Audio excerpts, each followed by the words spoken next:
एक ऐसा मुद्दा जिसके बारे में लोग बात करने से कतराते हैं। आम आदमी पार्टी ने 3 आरोप लगाते हुए ये कहा कि इन 3 आरोपों की वजह से हम राघव चड्ढा को पार्लियामेंट में बोलने का मौका नहीं देंगे। नमस्कार साथियों, कल से मेरे खिलाफ एक स्क्रिप्टेड कैंपेन चलाया जा रहा है। सेम भाषा, सेम बातें, सेम आरोप। ये कोई कोइंसिडेंस नहीं है, बल्कि एक कोऑर्डिनेटेड अटैक है। पहले मैंने सोचा कि मुझे इसका जवाब नहीं देना चाहिए, फिर लगा कि कहीं एक झूठ को 100 बार बोला जाए, कुछ लोग मान ना लें, इसलिए मैंने सोचा कि जवाब दूं।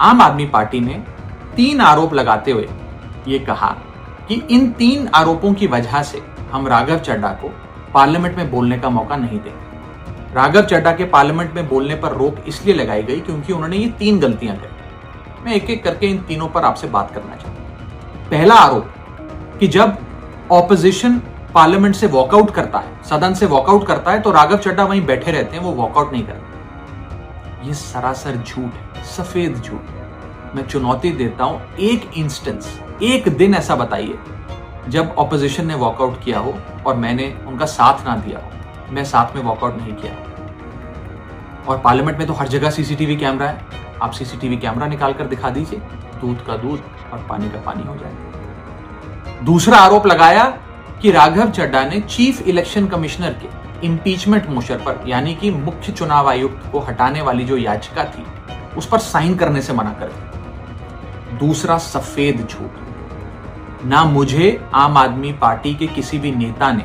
इस मोशन पर साइन करने के लिए कहा, ना औपचारिक तौर पर कहा, ना अनौपचारिक तौर पर कहा। और आम आदमी पार्टी के राज्यसभा में कुल 10 सांसद हैं, जिनमें से 6 या 7 सांसदों ने इस मोशन पर खुद ही साइन नहीं किया। तो भला इसमें मेरी क्या गलती?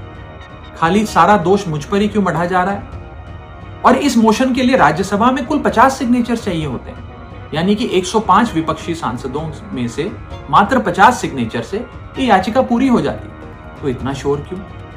और तीसरा आरोप जो मुझ पर लगाया गया वो ये था कि राघव चड्ढा डर गए हैं और इसलिए वो बेकार मुद्दे उठाते हैं। पहली बात मैं बता दूं कि मैं पार्लियामेंट में शोर मचाने, चीखने, चिल्लाने, माइक तोड़ने या गाली देने नहीं गया। मैं वहां पर जनता के मुद्दे उठाने गया हूं, लोगों की बात करने गया हूं। और मैंने कौन सा मुद्दा नहीं उठाया? मैंने जीएसटी से लेकर इनकम टैक्स की बात करी, पंजाब के पानी से लेकर दिल्ली की हवा का मुद्दा उठाया, हमारे सरकारी स्कूलों की हालत से लेकर कैसे पब्लिक हेल्थ केयर इंस्टीट्यूशंस को मजबूत किया जाए, इंडियन रेलवेज में जो पैसेंजर्स ट्रैवल करते हैं उनकी समस्याएं रखी, यहां तक कि मेंस्ट्रुअल हेल्थ, एक ऐसा मुद्दा जिसके बारे में लोग बात करने से कतराते हैं, वो बातें तक रखी। बेरोजगारी से लेकर महंगाई तक तमाम मुद्दे उठाए। आप मेरे 4 साल का पार्लियामेंट का ट्रैक रिकॉर्ड उठाकर देख लीजिए। और मैं पार्लियामेंट में इंपैक्ट क्रिएट करने गया हूं, मैं पार्लियामेंट में रकस क्रिएट करने नहीं गया। ये टैक्स पेयर के पैसे से जो पार्लियामेंट चलती है, उस टैक्स पेयर के मुद्दे उठाने में पार्लियामेंट में गया। अंत में मैं बस इतना कहना चाहता हूं कि जो लोग आज मुझ पर आरोप लगा रहे हैं, झूठे आरोप लगा रहे हैं, कि हर झूठ को बेनकाब किया जाए और हर सवाल का जवाब दिया जाए, क्योंकि मैं घायल हूं, इसीलिए घातक हूं। जय हिंद।